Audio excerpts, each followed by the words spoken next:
S'éloignant de l'étreinte de Bill, Brooke dit qu'il ne peut pas être là.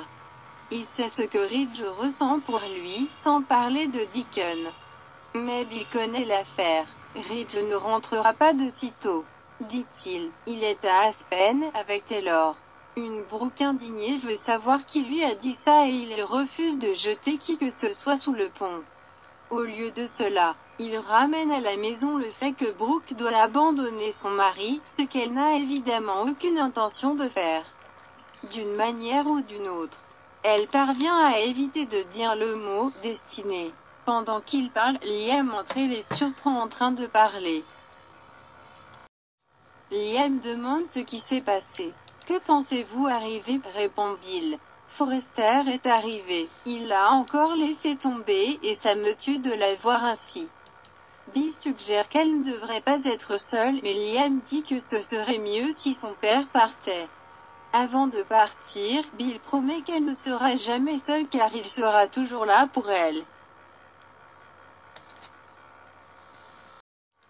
Seul avec Liam, Brooke continue sa spirale. « Je ne comprends tout simplement pas, sanglote-t-elle à Liam. J'avais vraiment confiance en Ridge et en moi. Je l'ai fait, j'ai tellement combattu. Mais Ridge m'a quitté pour Taylor. » Comment elle n'ajoute pas le mot « encore », je ne sais pas.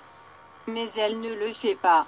Brooke et Liam disent pourquoi Ridge pourrait être parti. Mais ils ne peuvent trouver aucune réponse solide. Thomas est au téléphone avec Steffi, chacun célébrant une fois de plus les retrouvailles de ses parents. D'accord, bien sûr, nous ne voyons que son côté. Mais il est assez clair que Steffi brille de l'autre côté. Juste à ce moment, Hope entre pour entendre la fin de la conversation. Il la choque avec la nouvelle que Taylor et Ridge se sont réunis. Bien que bouleversée par cette nouvelle, Hope dit sagement que sa maman mérite un homme qui n'a Dieu que pour elle. D'une certaine manière. C'est en quelque sorte une belle fougue, la mère de Thomas, qui ne voit clairement pas d'inconvénient à être avec un gars qui joue au ping-pong depuis des années. Bazinga. Hope demande à Thomas pourquoi Ridge a fait ça, mais il suggère qu'elle devrait appeler ça une nuit et rentrer chez vous. Il y a trop de travail à faire, cependant, pour le prochain défilé de mode. Il dit que son dernier design est derrière l'écran changeant si Hope veut l'essayer, alors elle se glisse derrière et change de vêtements.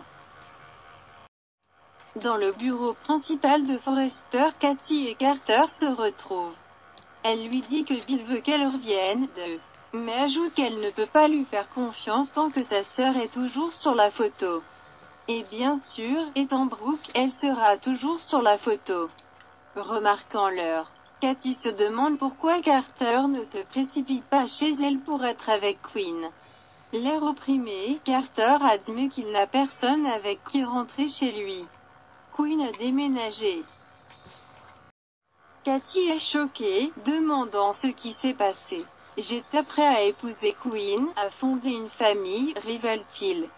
Mais Quinn était sur une voie différente. Étant nouvellement divorcée et ayant déjà élevé son fils, elle ne peut pas me donner ce que je veux, dit-il. Pouvons-nous simplement reconnaître que cela n'a aucun sens? Étant donné que Quinn et Carter se sont d'abord liés, à quel point ils voulaient se marier et fonder une famille. Pourquoi aurait-elle jeté Rick et se précipiter dans les bras de Carter si elle ne l'a pas fait? Ils veulent les mêmes choses, j'étais prêt à tout risquer pour elle et puis elle quoi? Me quitte? Carter se lamente.